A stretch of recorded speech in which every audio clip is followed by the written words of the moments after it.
militares, la gran cantidad de gente que armó a sus peones y se lanzaron a la lucha armada, sacrificando vidas de ellos, de familias y demás, bueno, tenían que cobrar una cuota. Y en este proceso de cosas, piensen ustedes que durante estos años, por lo menos en 1 o 2 años, se llegaron a asesinar a 25 generales de división y más de 300 militares activos. Representó la eliminación de 2 figuras que si no tuvieron después la estatura o la talla histórica, tanto de Obregón como de Calles, sí fue ese proceso de eliminación en el cual se lo canceló, y me estoy refiriendo a Francisco R. Serrano, ¿no? Y que al respecto hay una extraordinaria novela que escribe Martín Luis Guzmán en torno al proceso de la eliminación de Serrano, y que después Julio Bracho va a llevarla al cine. Y bueno, esa es una de tantas. La otra es el asunto del mítico reparto agrario con Cárdenas. Pareciera ser que la Revolución Mexicana alcanza su máximo punto en este proceso.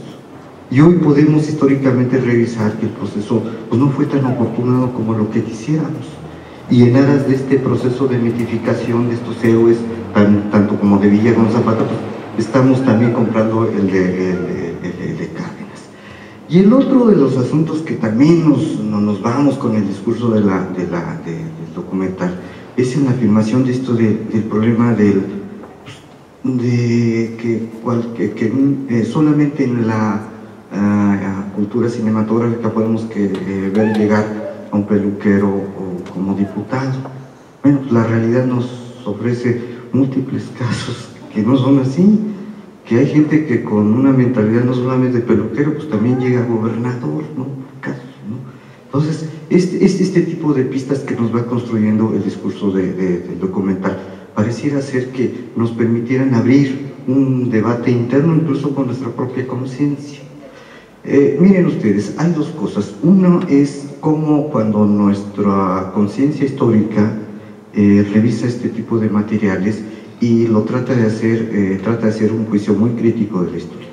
Hay otro elemento o hay otro objeto de estudio que también resulta hoy interesante. Como decían mis colegas, ha habido una gran cantidad de material que se ha grabado en torno a la Revolución Mexicana, y algo que resulta hoy como objeto de investigación también es las múltiples formas en cómo la Revolución Mexicana ha sido interpretada a través del cine. Creo que podríamos hablar de 2 grandes corrientes. Por un lado, el momento documental, y al respecto encontramos un documental que es testimonial, y la que ya señalaba Arturo al respecto de todo el trabajo que hizo Salvador Toscano. Y después hay otra etapa muy interesante en que el documental se vuelve interpretativo, y es en este escenario donde podríamos suscribir el contexto en el que se mueve este tipo de trabajos. Al respecto, como ustedes saben, son muchos, y Arturo y Pepe ya lo comentaron, el de Krause, los de Discovery Channel, etcétera, etcétera. Y una siguiente manera, un segundo escenario para poder pensar y discutir la Revolución Mexicana es cómo ha sido llevado al cine de ficción. Desde luego, si ustedes se dan cuenta, el cinematógrafo aparece en este momento como el gran difusor, y es un invento tecnológico que aparece, que está mucho antes de dos medios históricamente determinados, uno que es la radio y otro que es la televisión. Para los caudillos militares, la cinematografía representó un proceso importantísimo de difusión y de comunicación. Hay un trabajo interesante del de Gregorio Rocha, que es un documentalista que intenta hacer el acopio de las múltiples formas en cómo Francisco Villa fue retratado por las compañías extranjeras. Al respecto quiero hacer un paréntesis. Terminando el ciclo de ambulante de esta semana, el Colegio de Veracruz, dada la invitación para incorporarse a las tareas de festejo del centenario, del bicentenario, estamos elaborando un programa interesante al respecto de cómo ver el cine documental tradición de nuestra Revolución Mexicana. En la primera etapa hemos planteado, estamos programando la transmisión o la presentación del interesante documental Salón Toscano, Recuerdos Mexicanos, como un intento de mostrar cuáles han sido los diferentes momentos y los diferentes formatos. Estamos incorporando esta programación de documental, el trabajo que el año pasado se presentó en Discovery Channel sobre la Revolución Mexicana. Y para cerrar esta fase de cine documental, presentaremos el muy interesante trabajo de Gregorio Rocha, el que les comentaba, donde este investigador que gana un premio por ahí en el año 2005 se va a Europa a intentar recuperar las diferentes películas que compañías extranjeras hicieron sobre Francisco Villa. Una segunda fase de nuestro ciclo que estamos presentando, el ciclo de ciencia de ficción, está dado por un viejo trabajo que hizo Felipe Casals, la de Cuartelazo, por los años 70.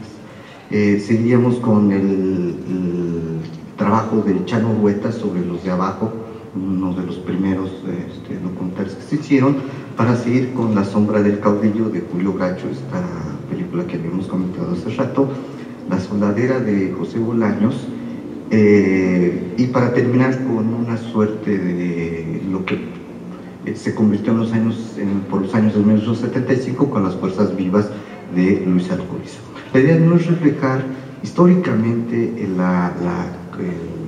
dar un dato histórico de lo que pudiera ser el testigo de la revolución, el cine como testigo de la revolución, sino más bien cómo de diferentes maneras la revolución ha sido vista.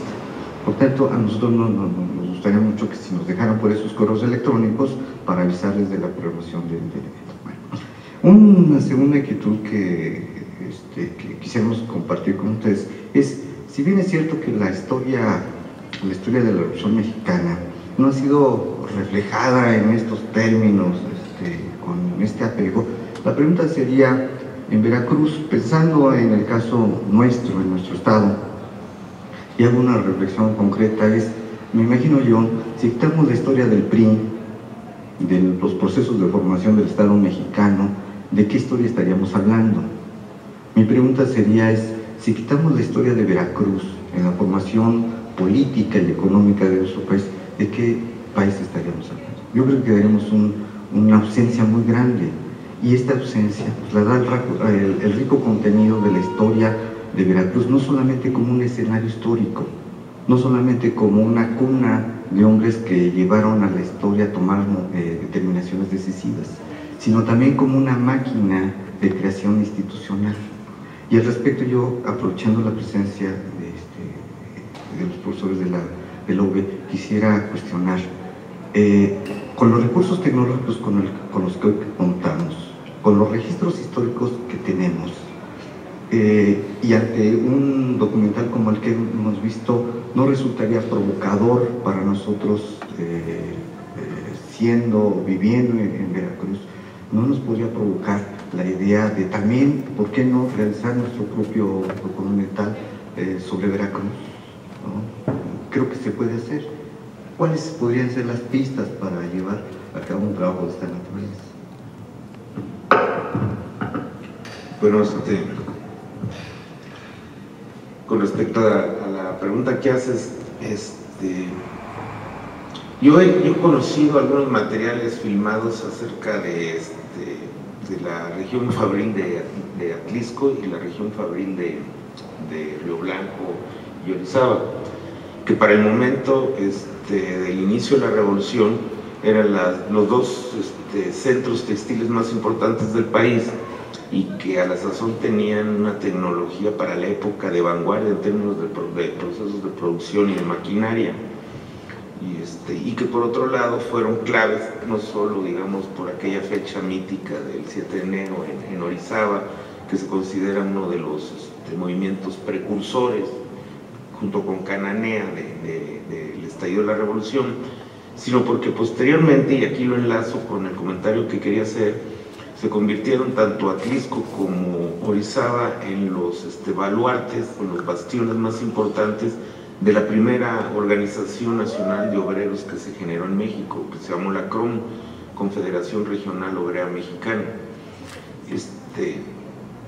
La revolución, ya en su etapa, digamos, constitucionalista, una vez que fueron vencidos las fuerzas de la Convención, Villa y Zapata, se caracterizó desde sus inicios cuando Carranza trajo el gobierno provisional a Veracruz, por un pacto que se realizó con la Casa del Obrero Mundial, y todos los activistas, obreros, sindicalistas que estaban formando parte de esa organización originalmente anarquista, se vinieron a tierras veracruzanas e iniciaron un intenso programa de sindicalización en todos los ámbitos de las ciudades de Veracruz, tanto en Córdoba, en el sur, en los Tuxtla, en el puerto, en Orizaba, en Jalapa.